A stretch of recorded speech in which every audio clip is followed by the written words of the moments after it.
Om Ajnanatimidandasya Jnananjana Shalakaya Chakshurun Militam Dhena Tasmai Shri Gurave Namah. Just before Srila Prabhupada left this world for the Nitya Lila in the spiritual world, he had a request that the devotees take him to Govardhana on a bullock cart, parikram. And there was two opinions. Some said, no, Prabhupada, we won't take you. The doctor says if we take you now that he won't survive very long at all. And others said, no, you have to do as Prabhupada asked for it. So there was quite a dilemma, but Prabhupada's desire was to be at Govardhana, and this is what our Vaishnava Shastras say about the most sacred place in the universe. Vaikuntash janito vara marupuri tatrapi rasotsavad vrindaranyamudara paniramanat tatrapi Govardhana Radha kundamihapi gokulapate premamrataplavanat kuryadasya virajato giditite sevam vivekinakaha. That's above Vaikuntha is Mathurapuri. Above that are the forests of Vrindavan. Above that is the Govardhana Hill. And above that is Radhakund. But the Radhakund, as everyone knows, and Govardhana Hill are in the same vicinity. And Srila Bhaktisiddhanta used to appreciate staying in Govardhana, not directly in Radhakund. This is a place of Krishna's eternal pastimes. And even today, when you go to Govardhana, you can feel the spontaneous nature of the devotees. In the parikram, the devotees are so joyful night and day, singing together, going around Govardhana, and all they're doing is walking and walking and walking, and singing or chanting. And if you just watch them go, then you feel happy. As if you're watching people in New York City, they're also, if you're on a street corner and you're distributing books and the light changes, they say, I have to go. You say, why do you have to go? It's just a light. You can get another one in 2 minutes. No, I have to go. As in the material world, everyone has to go. The light changes, you got to go. Even a pandemic comes, I still see flights flying because nobody can stop. Nahi kashit shananama pi jatu tishjat karma krit karyate yavashak karma sarva prakriti jargunai. No one can stop doing anything, not even for a moment. And that's being forced by the modes of material nature. Prakrite krimanani gunai karmani sarvasha ahankara vimhudhatma kartaham iti manyate. The person's thinking, no, I want to go, but the modes are saying, no, you have to go. But when devotees come to Govardhana to do the parikrama, they're doing padasevana, by worshipping the lotus feet of the Lord by walking around and using that sense. The legs are senses, working senses. So you use them in the service of the Lord, and there's a difference between walking in New York because you have to go to your job because you're in debt, to going in debt to go to Govardhana, to walk around with no other care in the world except for just worshiping and thinking of the Lord. Some people do the Dandavat Parikram, and some people do 108 Dandavats in one place and then they move to the next place. And you think, is that a full-time occupation? What do you do for a living, sir? Well, I do 108 Dandavats, and then I move forward by one body length, and I do another 108 Dandavats, and I throw a stone on a pile, in front of a picture of Giri Raj next to Giri Raj, and I lie in the dirt all day. That's what you do for a living. What do you do for a living? Well, I run to the office and make deals. And so there's a difference between the material and spiritual worlds.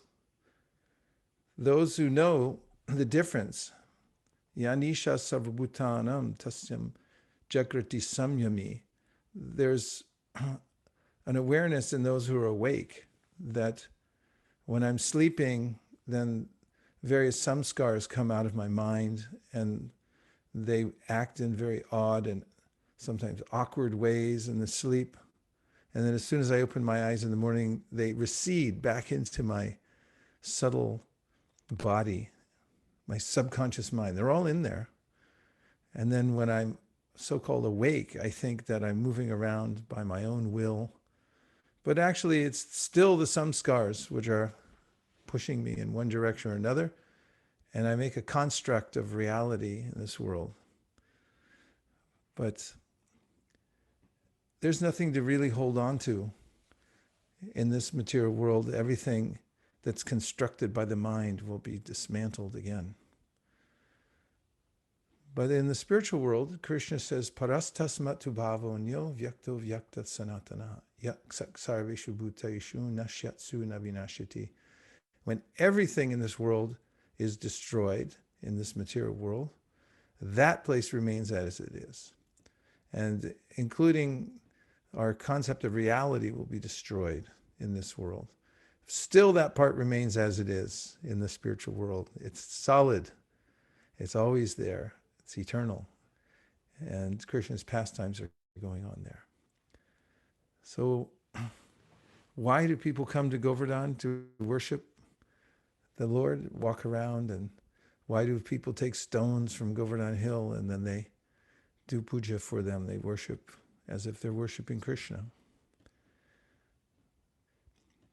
And Krishna keeps his dham in this world. It's eternally here, Bhoma Vrindavan, simultaneously there in Goloka Vrindavan. And all of the devotees that are in the spiritual world are also in the dham in this world. So there's a Govardhan in Goloka, and there's a Govardhan in Bhoma Vrindavan. And in Krishna's pastime of lifting Govardhan Hill, he begins just after the wives of the Brahmins got benediction from him. You know that there was this dichotomy created and shown through the pastime of the Jagnik Brahmins. They're supposed to be the topmost in society, but they couldn't recognize Krishna. They were getting ready to perform a sacrifice. And just around that time, Krishna was with his boyfriends in the forest of Vrindavan. And they said, dear Krishna, dear Balaram, we're very hungry. And what shall we do? So Krishna recommended that nearby there's a yagya that is going to take place soon. They're Yagnik Brahmins. They're preparing for the yagya. And just at this time, you can go and ask them for something. And they should give it to you. They should know. But you don't ask in my name, because I'm a Vaishya. And Balaram, ask in his name. He's a Kshatriya. Maybe they'll give something for him. Because Krishna knew they were very caste-minded. So the boys went and they offered obeisances to these Yagyak Brahmins. They said, "Oh, earthly gods." Krishna and Balaram in the forest nearby, and they're very hungry. Please give something to eat. And you know what those Brahmanas said? Do you know? They said, nothing. That's the worst thing. Right, Gopal Champu? You approach somebody for a little donation or just to show them a book, and then they say nothing. They pretend that you don't even exist. And that's what these Yajnik Brahmins did. They didn't recognize Krishna. So the boys came back feeling disappointed. And Krishna said, don't be disappointed. That's the way of begging. Sometimes when you beg, people don't give. And if beggars knew how hard it was to give, they wouldn't beg. And if people who were being asked knew how hard it was to beg, they'd always give to beggars. So at this time, go and ask the wives of the Brahmins. They're the ones doing the cooking and helping their husbands get ready for this yajna. So the boys went in. Oh, mothers, they offered obeisances. And as they were giving the information that Krishna and Balaram were in the nearby Ashok forest and they needed some bhoga to feed them, halfway through, the ladies spontaneously began filling containers and running towards the grove, hearing that Krishna and Balaram were there. And of course, when they got there, they had loving exchange with Krishna as Krishna entered into their hearts. And they wanted to stay there in the forest with Krishna, and he told them, no, better if you go home. They said, we can't go home now. We already left. He said, no, I'll make it so that everything is understood by everyone when you go back. So when they did go back, actually, everyone honored them. And their husbands realized that they had made a big mistake in not recognizing Krishna and Balaram. In fact, they were feeling embarrassed and aggrieved, but still they couldn't go.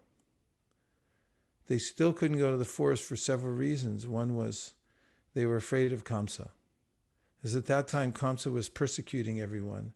And they felt that if they were seen going to the forest to meet with Krishna, that Kamsa might somehow find out and they would be persecuted. They also thought, it's getting late and there could be wild animals out there. It could be dangerous. It's scary. And so this dichotomy again is shown between the spontaneous wives of the Brahmins who immediately went out to the forest to meet with Krishna, and their husbands who knew all the Vedic rituals. They were honored as earthly gods because they were Brahmanas, but they didn't know the purpose of life. They didn't know the purpose of the Vedas.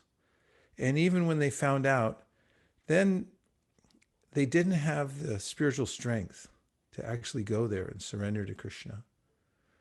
Although they wanted to, they didn't have the strength. I was thinking today about how this readiness to surrender to Krishna is not an ordinary thing. Manushanam sahasreshu kashid yatati siddhaye yatatamapi siddhanam kashnim mambeti tattvataha. Krishna says in the Gita, out of millions of people, there are only some that are interested in spiritual life, and out of those interested in spiritual life, only a very rare few who take to devotional service, and of those, Chaitanya Mahaprabhu said there's not many who are pure devotees. Muktanam api siddhanam narayana parayana. The Narayana Parayanas who are fully surrendered are very rare. So when we have the chance to practice pure devotional service spontaneously, we should take as many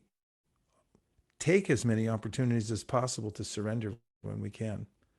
Because as we do, we get spiritual strength. And Krishna mentions this in the Gita, Prayana Kali Manasa Chalena Bhakta Yukto Yoga Balena Chaiva Bruvorma De Pranam Avesha Samyak Satam Param Purusham Upaiti Divyam. That the yogis, they're able to be very stoic at the time when they leave this world. They're able to fix their mind between the two eyebrows and so forth. And Prabhupada takes the opportunity there to point out that any kind of yogi, whether you're a Ashtanga yogi or Kriya yogi or a Bhakti yogi, you have to practice throughout your life in order to get this bala, yoga balina, yoga strength, spiritual strength. This is the most valuable asset anybody could have. So all of you, throughout your lives, practicing this surrender to Krishna, even as you go through various periods of your life and all kinds of challenges. Anyone have challenges from time to time? 1, 2, 3. Only 3 of you. 4 of you. 5, 6, 7, 8, 9, 10. Those become an opportunity for us to surrender and develop this yoga balina. So Krishna showed in that pastime, and you'll find in the Bhagavatam that the Govardhana Leela starts right in that village. It says, Shukadeva says, somehow or other, Krishna, they're the cowherd men in that same village where the Yajnik Brahmins were getting ready to do the sacrifice. Then, soon after, then all the men of the village, including Nanda Maharaj, were setting up for an Indra Yajna. So Krishna was 7 years old at the time. He had seen it before and hadn't brought it up. But now he wasn't 6, he was 7. So this was a good time for him to bring it up to his father. Big difference. And seeing that his father and all the men put out all the paraphernalia very elaborately to worship Indra, Krishna asked his father, Father, is this a Vedic yajna or is this something local? And his father said, that's all right. You don't have to bother with this. It's very complicated. It's a yajna. But Krishna persisted.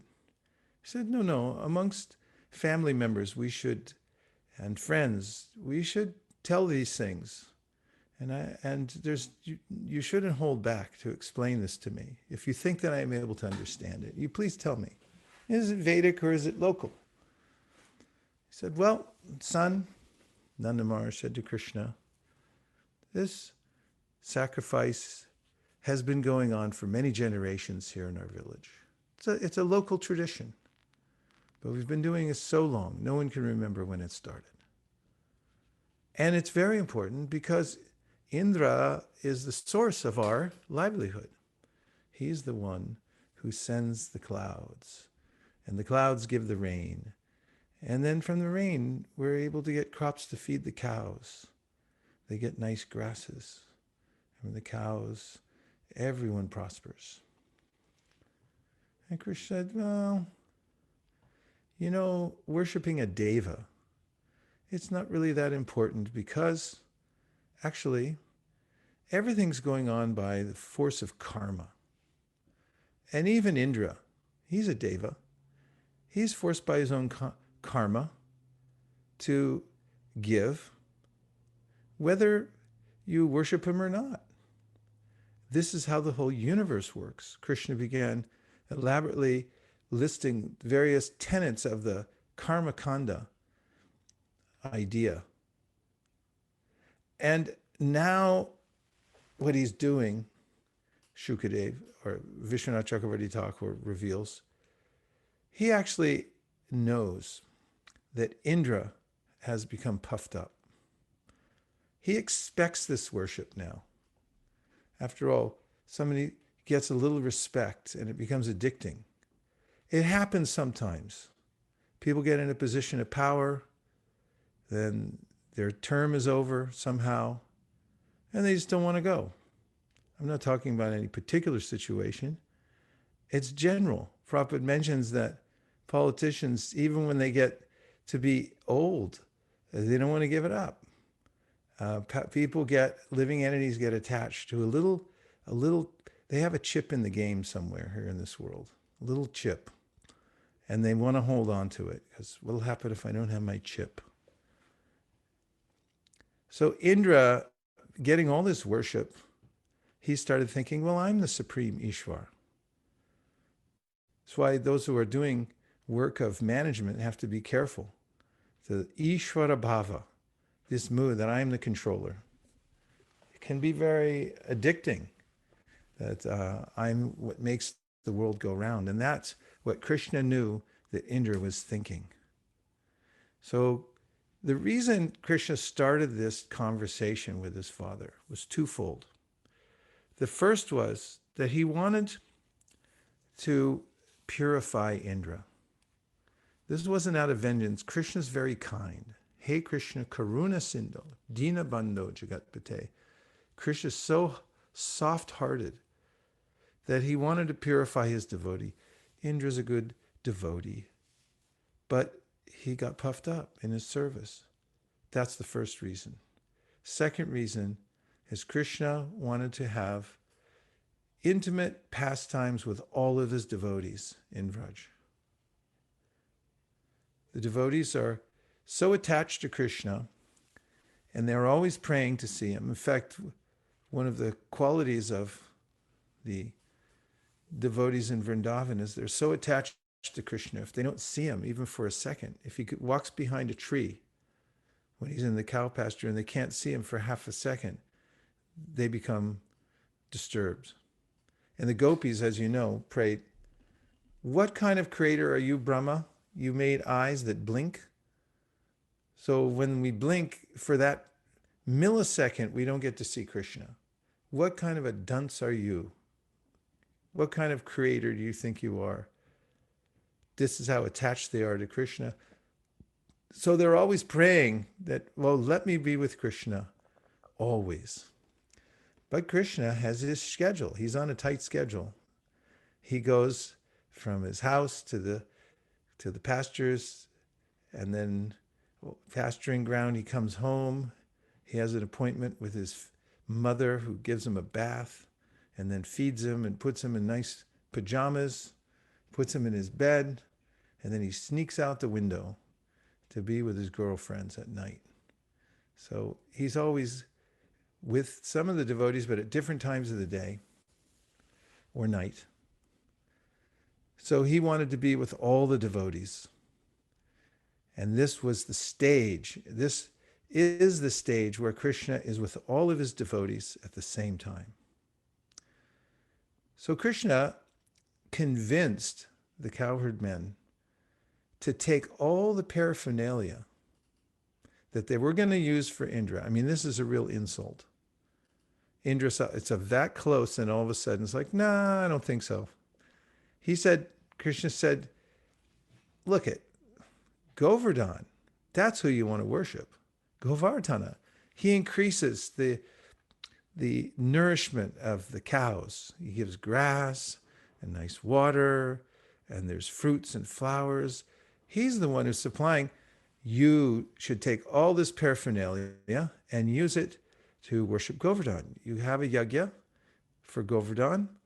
All of you then can dress up in your nicest clothes and circumambulate. We'll feed everybody. And Vishwanath Chakravarti Thakur says, we'll feed everybody, even the animals. And Vishwanath says he was getting all the residents on his side for this yajna because everyone was going to get fed. And they said, okay, yeah, let's do it. So they held the yajna, and then when they're circumambulating Govardhana, just when you get past the Dangati by a few miles, you'll be in the town of Anior, which means give me more, give me more. Anior, Anior. And there, Krishna, just to convince the residents of Vraj about the reality of what he was saying, that Krishna manifested himself as Govardhana Hill. So there was a huge form of Krishna on that hill. And he was saying, feed me. It was intimidating. Actually, in the Gopal Champu, there's descriptions of how frightening that form was. He was so gigantic, huge teeth. He was using bamboo as like toothpicks after he ate. And the residents were bringing him cook food from all the villages. And they're cooking more and more and more and more and more. All the stoves were going, and they were bringing japuris and japatis and puris and halva and rice and subject everything. They were feeding him, and he kept saying, "Give me more, give me more, give me more." And Krishna said we should bow down. So Krishna is there in both places as Govardhan, and also he's standing there in his form, 7-year-old cowherd boy. We better offer obeisances to him so we can appease him. Of course, it's described also how finally Balaram understood how to satisfy this huge form of Govardhan. So he took one tulsi leaf and he gave it, and then he stopped asking. So the residents all in their clothes, some of them were on wagons, the ones who couldn't walk, and they were all singing songs. This is one of the ways in which the gopis in Vrindavan, they always remember Krishna. Mother Yashoda does this. She makes up songs about his pastimes. Whatever he does during the day, she'll make up a song. And then while she's working or going on the wagon around Govardhan, they'll sing the songs about what Krishna did that day. That they're always thinking Krishna, singing about Krishna. So after this big celebration, Indra was thinking, why I oughta, that little punk, who does he think he is? Some little kid.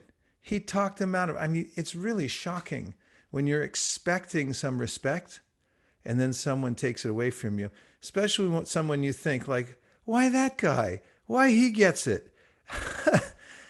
It's a really dangerous emotion to fall into. And Indra had fallen all the way into it so that he became angry. He said, that little talkative kid, he talked all these so-called smart adults into worshiping a hill, and he forgot my worship. Where's my stuff? Where's my worship? He said, I'll show these guys. So he called together his associates. He has a little cloud company, and he told them all, unseasonably, you go out there, the heaviest of all of you. Some of them are meant for destroying the universe. They're so powerful. He said, I want you to just smash Vrindavan. Kill the cows, kill the people, kill everybody. I want it smashed. I want it to look like a parking lot afterwards. Just finish it all. And so they marched out. They're his servants. He let them out, and they started marching across the sky. And when the residents of Vrindavan saw the rain coming down like as thick as wagon wheels, it was coming down. You couldn't tell what was highland or what was lowland. The water came down so fast and furiously. The storm was coming, lightning was starting, and they began to cry for Krishna. Krishna, please save us. The cows went there, covering their calves, and the parents covering their children. Krishna, please help. So Govinda ran across, and as he did, Leela Shakti stopped all the rain, so not one drop got on Krishna's turban or on any part of his body as he ran into a cave in Govardhan, then picked up the mountain with his left hand and thrust it into the sky. Now you might think there might be a muddy mess underneath that hill. You might think there would be all kinds of snakes and just foul smells. I mean, what's underneath a mountain? But no, there was a beautiful residential palace with rooms, and it was beautiful, and a place for everybody, a place for the cows. And Krishna says, come on in, and don't worry that this will slip from my hand. So here he is, their 7-year-old local hero, but they'd never seen anything like this. He was holding a mountain on his little finger, on his left hand, in the air, as easy as a child will pick up a mushroom and hold it aloft. It was that easy for Krishna. Now Govardhan was feeling the touch of the lotus hand of Krishna. And he then, in his ecstasy, was not feeling the pounding that Indra was giving. Thunderbolts were crashing down on his back, and the rains were drenching him, but he was in so much ecstasy being touched by Krishna's hand, he didn't feel any of it. Meanwhile, under the hill, all of the devotees, when they looked at Krishna, they saw, he's looking at me. All the devotees for 7 days and 7 nights had their wishes fulfilled, which is, I just want to be with Krishna all the time. I don't want any break. I don't want to miss him. I just want to see him all the time. And he was the cynosure of everyone's eyes. He was there in the center, and no matter what side the devotees were standing on, Krishna was looking right at them. And they all interacted with him according to their own relationship. Mother Yashoda was worried, you have to eat, that must be heavy.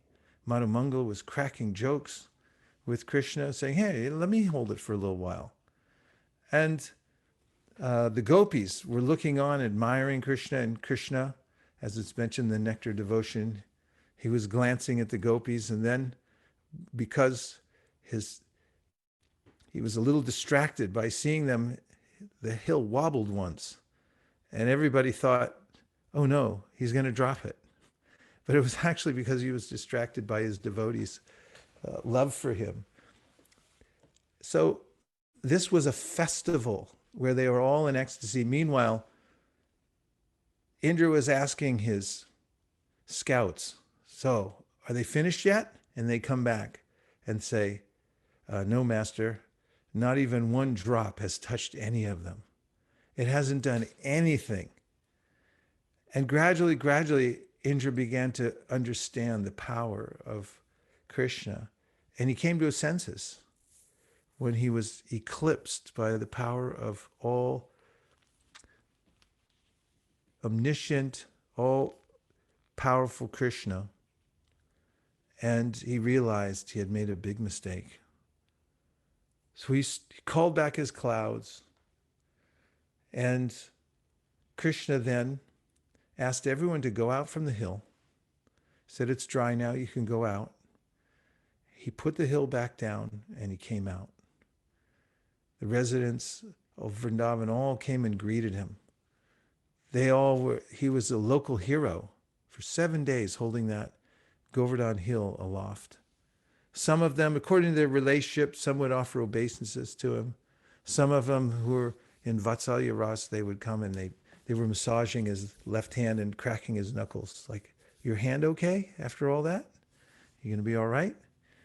And everyone was admiring him. Well, the cowherd men all got together and asked Nanda Maharaj, how did that happen? How did what's with your little boy? And Nanda said, when the name-giving ceremony occurred, Gargamuni told us that he'll be just like an incarnation of Narayan. In fact, he's told us that he's appeared in many ages. Sometimes he comes in a red incarnation, sometimes in a white incarnation. And the cowherd men began to think, yes, this must be an incarnation of Narayan. Maybe he is. He's an expansion of Narayan. And so Indra, meanwhile, was suffering a great embarrassment. So he thought, what should I do now? He went to Brahma. Brahma, I heard you had made some kind of a faux pas earlier. And Brahma said, yeah, but it wasn't like that. I just stole away some calves and cowherd boys for a couple minutes. You try to kill these people. I can't give you any advice. Surabhi, who's the head cow from one of the heavenly planets, came with Indra, and she would be the one to lead the Abhishek. And meanwhile, Indra brought his elephant carrier Airavata, and had him bring celestial Ganji water from the upper planetary systems in his trunk. He can hold a lot of water, Airavata. And when Indra came to Vraj, Krishna arranged it so that he could meet Indra in a private place, Vivikta. And the reason is so sweet. Vishwanath Chakravarti Thakur tells us the inner dialogue at that time because Krishna didn't want to embarrass him. In fact, he met him privately, and Krishna was very humble. He said, I hope I didn't offend you by doing all this.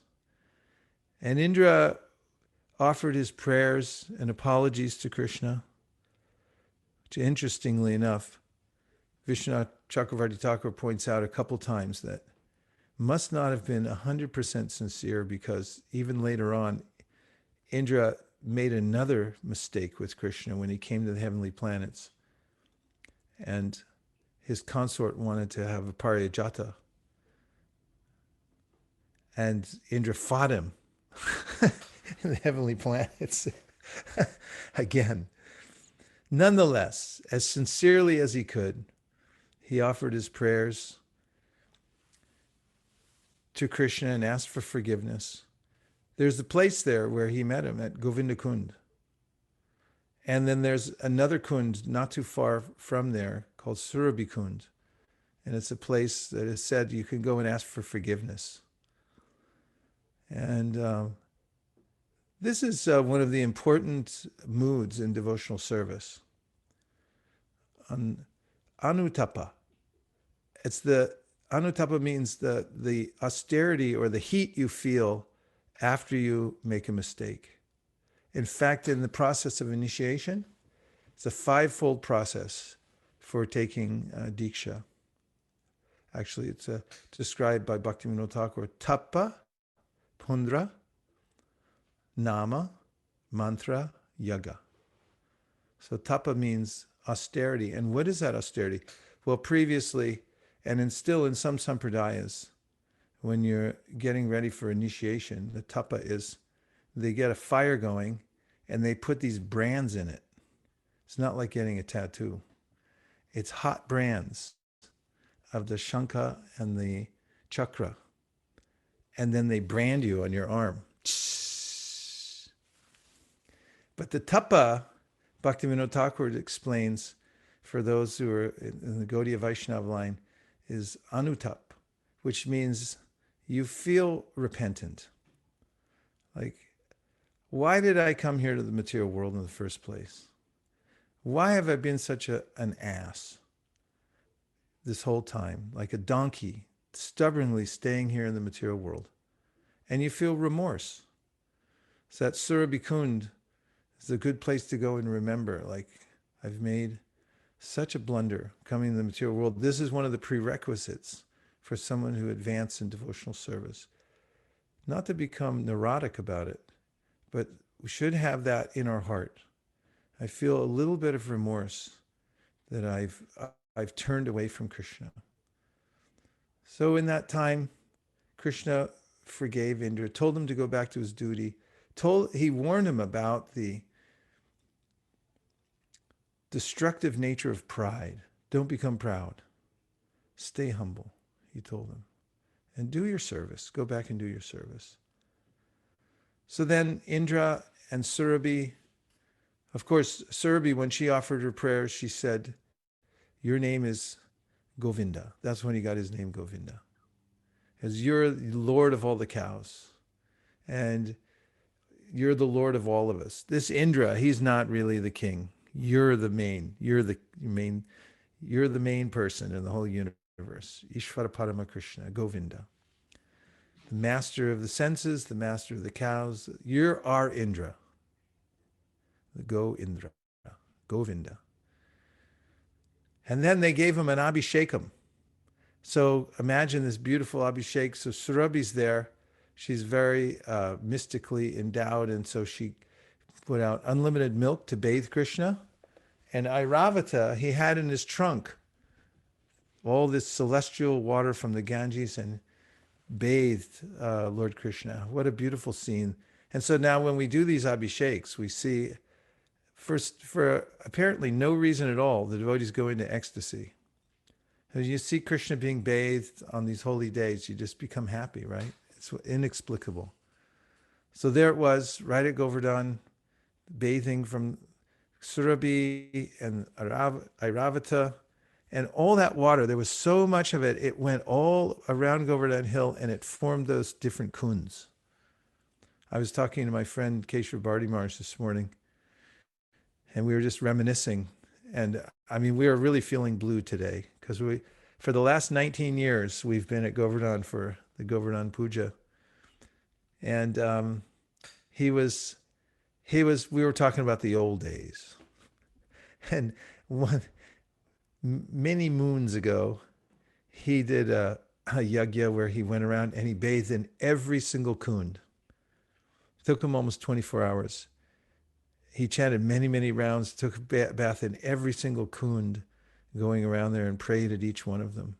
And this is the prerogative of devotees. When they know Krishna is the supreme personality of Godhead, they know where he lives, they know where the kunds are, they know how to chant Hare Krishna. They take time and they go there and they bathe in those kunds and they pray to Krishna, ask for forgiveness.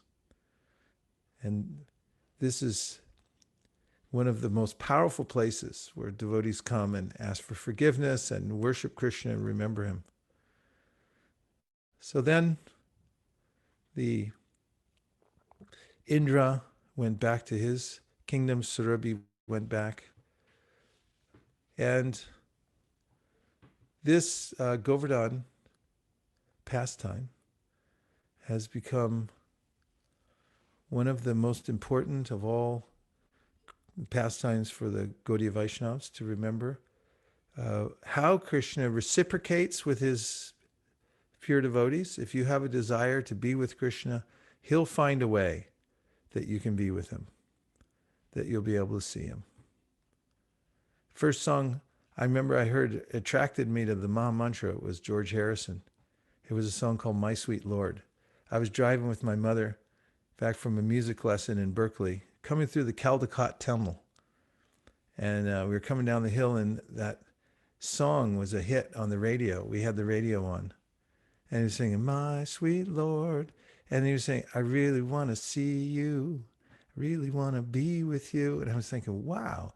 And then the Hare Krishna thing came on. I thought, the Beatles are singing Hare Krishna? Count me in. So, but it sent chills through my spine just hearing the lyrics. I really want to see you. I really want to be with you. And Hare Krishna. Oh, wow. So what's the origin of all that? Take it back to Govardhan Hill. If you really want to see Krishna, if you really want to be with Krishna, you can chant Hare Krishna. And you pray like that, and Krishna will make an arrangement. You can be there. Keshav Bharti Maharaj told me many years ago, we've talked about this several times, but you know, he was in many different countries doing service, and then he got this prayer that we sang at the beginning for residents in Govardhan. And he was saying it every day as part of his sadhana. And then he got called to come and restore that ashram there. It was a ruin. They spent 3 years there, he and Asit Krishna Maharaj, restoring it. I came and visited him several times because before I stayed there, I stayed at the Goshala in Vrindavan. And it was hard work. There was no air conditioning, no fans even, no electricity. They built that. The point was he sang that, and then he realized one day, oh, I'm here. I live here now. This is my new place. So prayers are powerful. And the Bhagavad Gita, Krishna says, Yanti deva vrtave devan pitrin yanti pratirvrta bhutani yanti bhuteja yanti mam yajinopi mam. You can go wherever you like, sir, madam. You're a free soul. You can move about the universe as much as you like. Go to another universe. You can go to the spiritual world if you wish. It's based on your desire. So when we hear these pastimes, if we can develop some kind of inclination towards the Dham by preaching, doing service, Here in the West, West is for outreach.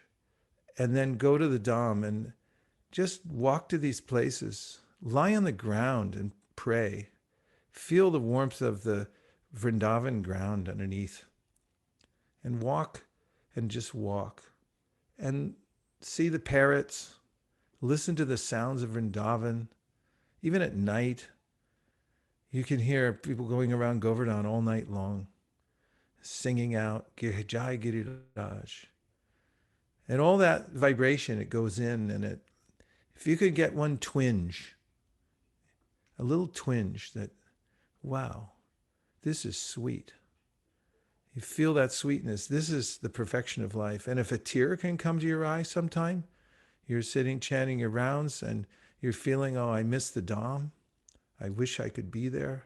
Or you're there and you're thinking, I never want to leave. I don't want to go. This is, the Bhagavatam says, if you come to tears, not that you flaunt it, you hide these things. Don't tell anybody. Don't ruin it. But if you have that, then you're not coming back to the material world. There's no way. Krishna will bring you along with his party, and you'll be part of that. He'll arrange for it.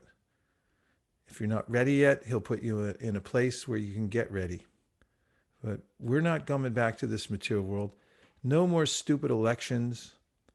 No more, all these pandemics and craziness in this world. This is not our place. Our place is in Vrindavan. And the more specific we are about it from hearing, the more we develop our inclination to just want to be there. That's all you have to do. You just got to want to be there. If you really want it, Krishna will make the arrangement. He'll move heaven and earth for you. He already is. And this day is so important to remember that this is our real home, Vrindavan Dham. Shri Giriraj Maharaj Ki Jai. And now let's just see if you have any comments or you want to ask a question. Shraddha Devi Dasi. Dhanapranad Maharaj, thank you so Hare much Krishna. for taking us to Govardhan Dham today. I was just I was thinking about, and you might remember how Geeta Priya cried so much when she was taken away from Jagannath Puri. Remember one of Who the could forget? She cried torrents of tears and it didn't stop after she got in the car. It went all the way home. I think all the way home on the plane too. And that's very special.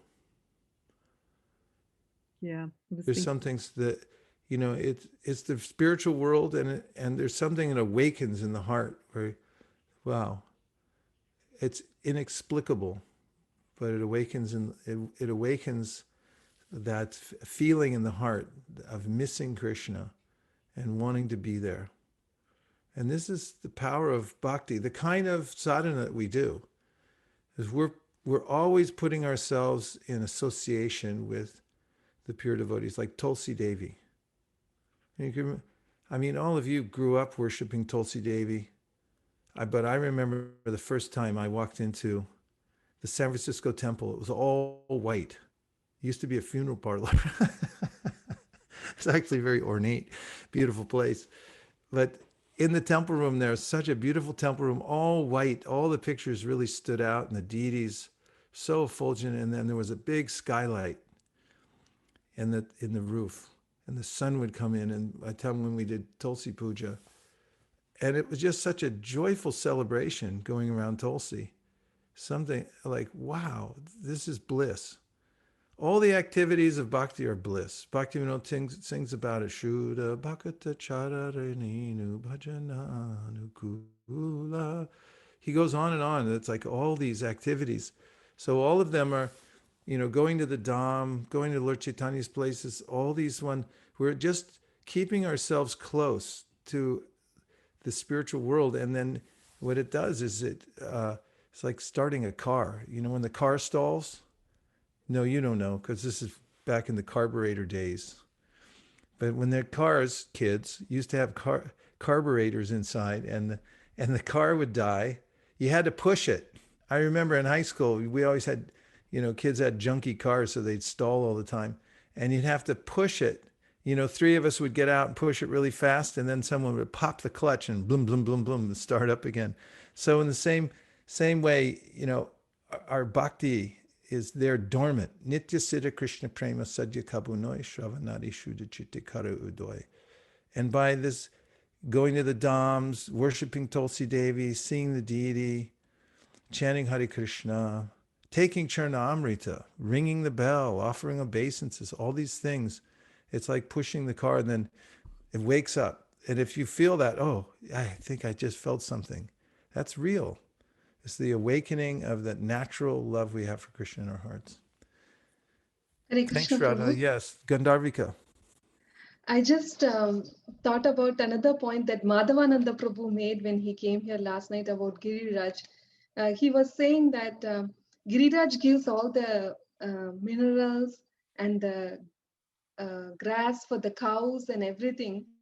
But when the cows give the milk, everybody glorify the cows. And when they make nice painting with the minerals, everybody glorify the person who made it. So like that, Giriraj never gets the credit, but he is the force behind everything. So he was saying that how the salt in a dish, like that, Giriraj, that is why he's called Haridas Avarya, because he knows the essence of being the servant of the servant and not expecting glorification. So I just, that point stuck in my mind. Thank you, Yeah, Prabhu. that's a beautiful point. And really, that is an important principle that when we do devotional service, we do service for service. It's not because I want to show that, look, you know, I just did this. Did you notice me? In fact, Srila Bhaktisiddhanta in his poem writes about how someone might come and then say, "Oh, I'll go to the, I'll go to a cave and chant by myself. I'm doing 3 times 64 rounds a day," and then I start thinking like, I wonder who's noticing me here. As soon as that thought comes in, it's destructive of one's sincere feeling that one has in calling out to Krishna. And so doing service where we genuinely have given up the idea that I need to be recognized for this, that's when it starts to become sweet. Hare Krishna Prabhu. Hare Krishna. Prabhu, I just wanted to mention that, there was one incident that happened. And when you said about going back to Godhead, I just remember that maybe a few years back, my parents had visited the temple, and my dad, more an impersonalist. So he saw you giving a class and everybody there. That night, he had a dream. And the next day morning, he came to me and he said, I had a dream yesterday. I said, what was the dream? He said, your temple, that Krishna was actually speaking. And I said, okay. And he said that everybody who was there in the hall, and he was mentioning about you, and he said, so everybody will be taken back home, back to Godhead by him. So I looked at my dad. I said, so you believe that Krishna has a form? He's like, but I have no clue why I had this dream, but I had this dream, he said. So when you said going back to Godhead, Prabhu, I mean, even though my dad is not a totally impersonalist or personalist or not Krishna conscious, he did have this dream, and I was so happy. The first question I asked him was I there in the hall? I remember that. And then I remember that. That was way back on Bascom, right? no, Prabhu, in our new temple when we just It was came. the new temple when we just moved in. Okay. Like, yeah. Hare Krishna Prabhu. Hare Krishna, Nimai. When I was listening to you, I had this one question. Like Krishna, he was he took a material body at that time, but he was much shorter than all the like the villagers. So how did he hold up the Govardhana mountain? Because even if he was standing on a rock, then there must have been some small hole in Govardhana that held the rock under there. So like that would still cancel out the same distance. So how is he taller than all the villagers to hold up the mountain? It's mystic power. Krishna is known as Yogeshwara, Yogeshwara, the mystic of all mystics. He has all mystic power. In fact, anybody who has any power It all comes from Krishna. So when Krishna does something, it's inconceivable. He's so powerful.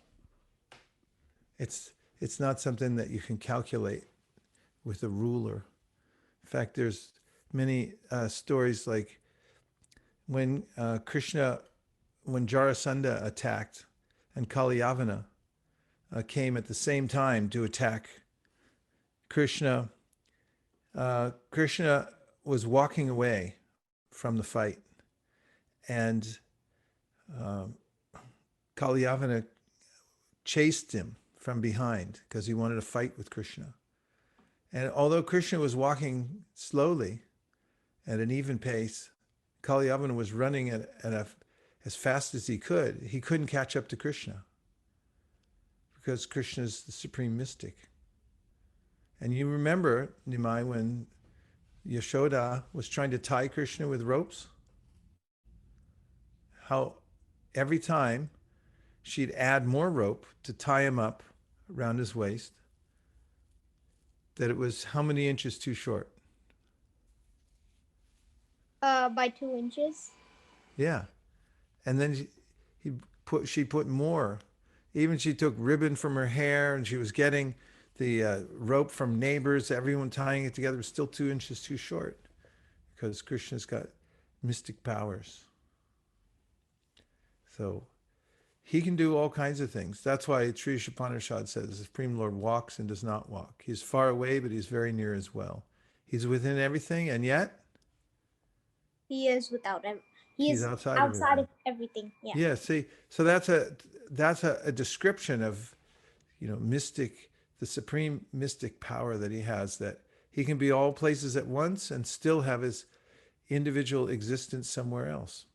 He can appear to be the smallest 7-year-old, but he's holding up a mountain and he's holding it aloft above everybody who's taller than him. He can do that by his mystic power.